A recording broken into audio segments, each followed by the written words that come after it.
అగ్గి పెట్టి గింజుకున్న నీకు దొరకనే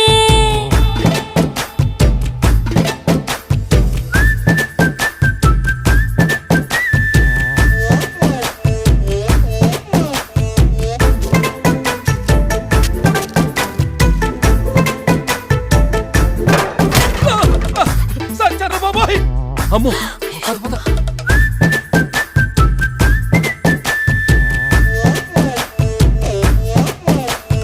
విస్తరి ముందేసి పస్తులు పెట్టావే తీపి వస్తువు చుట్టూ తిరిగే ఈగను చేసావే చీచీ చేసి కేలేని మొగుడు గారండాయ్ గుయ్ గుయ్ గుయ్ గుయ్ అంటూ మీదికి రాకండా వై వై వై గంపెడి పిల్లలతో ఇంటిని నింపావే సాపాదిండు సంసారాన్ని మేడెక్కించావే ఇరుగు పొరుగు ముందు సరసాలు తండా దొరకెట్టి పడుకోరే గుర్కల్లాగా మీ వాళ్ళు ఏం చేస్తా